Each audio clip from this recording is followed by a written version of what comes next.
what I worry about is Gen Z and like people coming up now in their formidable years with a universal basic income as a reality. Do you think that will like foster this more of like an anti-capitalism, pro-socialism viewpoint that most of us entrepreneurs are kind of like scared that people will just stop being entrepreneurs because they're just getting money from the government? Well, where the millennials and Gen Z have it right is it's time for cronyism to die. Right. Fortunately, cronyism and capitalism have been collapsed as the same thing.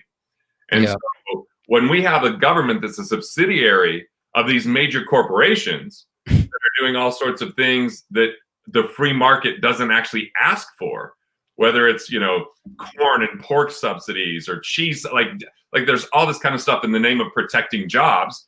Well, our problem is when we're trying to protect jobs that no longer have value, we continue to decimate and destroy our society because the people in that are fearful in those jobs. My dad was a coal miner. My grandfathers were coal miners. You know what? They don't believe coal mining deserves to make it.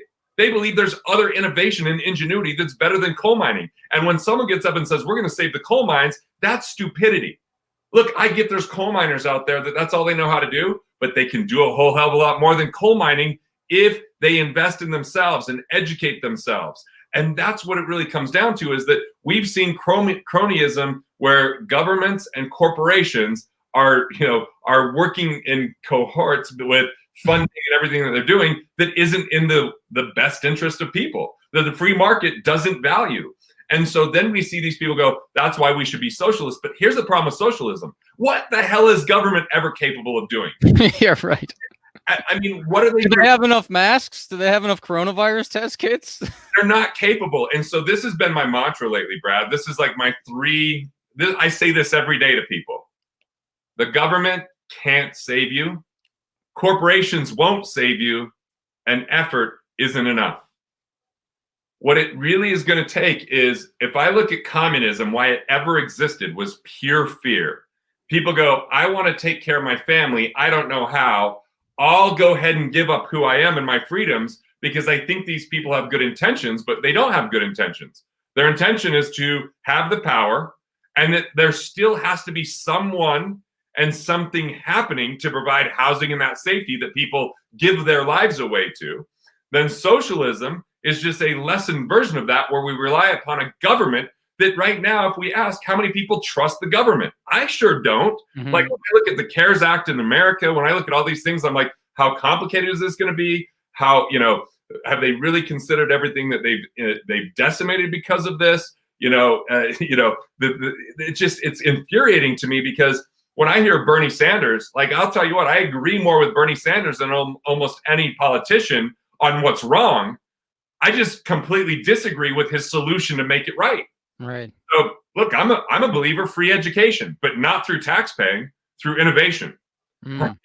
Like freemium services, move the free line by adding more value, find ways to leverage and utilize technology to teach more people in a much more succinct way than 2 years of general education in a college. So I agree, because he's against cronyism, but somehow he thinks that government is the solution. Right. Government is just people.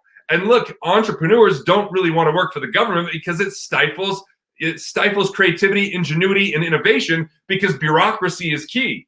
I had someone that I adore that sold 19 businesses say he wanted to go be a dean for a college. And I said, oh God, no, please no. You will hate yourself when you have an amazing idea, and there's no way to have that happen without years of pleading and begging and funding issues and all that kind of stuff. Like, we have to get clear. No one is coming to save you. No one's coming to save you. Right now, our number one lesson is personal responsibility and self-reliance. Now, when I say self-reliance, that isn't by doing everything on your own. It means that we collaborate, we coordinate, we co-create. But we have to look at ourselves and say, what can we do to learn, educate, and be prepared and be leaders, instead of being led by people that have no ability to deliver on their shitty promise? Like, I'm pissed about the government's promises at this point and the negligence that they've had, and that they've given people everything from fear or shitty hope that isn't ever going to happen. So really what it comes down to is, let's rely upon each other. But Right. let's look first and foremost on what we can do for ourselves so we have enough to give to our fellow man. Because when people are scarce, they become selfish. They're only thinking about their survival. And really what we have to do is go, how do I fill myself up enough that I have more to give so I can help other people out? And if we're trying to hold on to old antiquated jobs and we don't care the ramifications on the environment or on society or on our own happiness, that's what's destroying the world right there. That's my rant.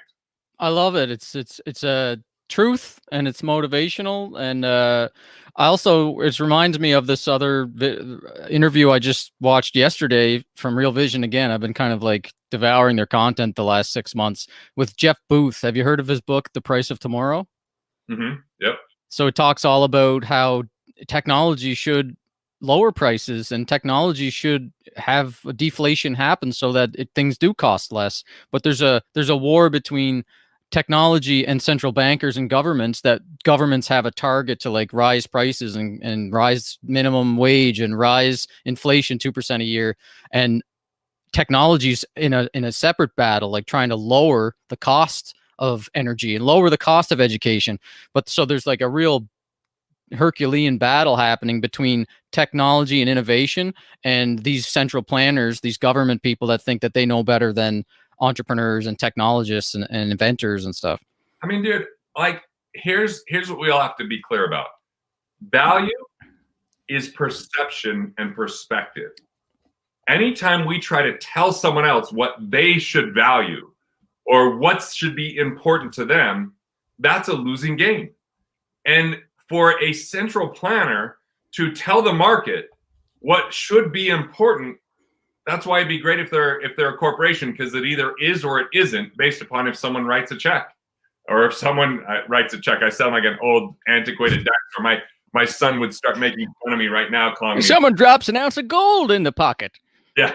My son is harsh, man. He's 14, and he said, we were talking about this COVID-19, and he called it a boomer remover. I was like, bro, they're actual human beings. And Yeah.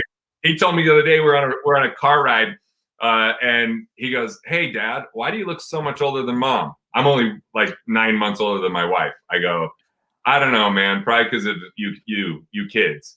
And he goes, so I said, well, how old do I look? He goes, I don't know, like in your 60s, maybe you're like, bro, you must not care about being fed and having a roof over your head and all this kind of stuff, because that's pretty harsh, you know? Oh man, kids. All right, well, let's see here. Mike said when the earnings hit in June, it's going to get way uglier, and that kind of like segues into what you had just said about the government, is not going to be able to solve this long term. And we just saw the jobless claims come out in the US. It was 3.1 million people put in jobless claims, and yet the stock market went up on that news, as if that was good advice or a good signal to the stock market that 3.1 million people, record in history, have lost their jobs. So it seems like here's their little bit of good news on that. Okay. There's so many people disengaged in their work right now. Just disengaged. They're just going through the motions. And as a entrepreneur that's looked to hire quite a bit in the last 2 years, it's been much more difficult in the last 2 years than the previous 8 years. We have a situation where it's tough to recruit the top talent in some instances because of how easy it is for people to get jobs. And we're going to find a lot of companies that weren't amazing companies that people worked for because they didn't want the switching costs. They're going to become available. So, for those now they're getting a little bit more runway from this basic income that's coming, this temporary basic income. So they'll probably, when things turn around, they'll probably be able to find a better job or start a business or something, I guess. And in 2010, when we saw a big turnaround, it was actually at the peak of the unemployment rate, because high unemployment starts to create innovation, ingenuity, skill. It starts to have people like it reshuffles our abilities. It reshuffles like our activities, right? Like when I think before 2008, my business in 2007, we were foolish, just foolish. I mean, we would have a bunch of cash in our accounts, and I'd be like, what we need to do? We need to buy a $40,000 speaker system for this office. Like, what the hell? Because I was making dumb decisions based upon money has an amazing appetite, and business loves that companion. So businesses can be like an insatiable appetite that can consistently consume through cash if you're not intelligent about it. And going into 2008, I just wasn't very intelligent about things because I was immature, I was naive, and I also... You were young too. That was like 10 years ago. You were 50 years old then. Yeah, I mean, according to my son. But when I think about it, I just had this really, Midas type of thought process. Like everything I've ever done has worked out because I just hit the timing right. Because I really started my career in '98, and it was early enough in my financial services to make major shifts in the year 2000 because the mentors I had and our clients did 41 and 44% in 2001 and 2002 positive, where everybody else was losing money. By the way, I retired from the money management game after that because I discovered, dude, the guarantees in finance is saving tax, saving interest, saving non-performing investment fees, saving on insurance costs or duplicate coverages or improper structure. And I became an efficiency expert, which also meant I didn't have to have the wild swings of emotion with the stock market that I personally am not an expert in. It's not my passion.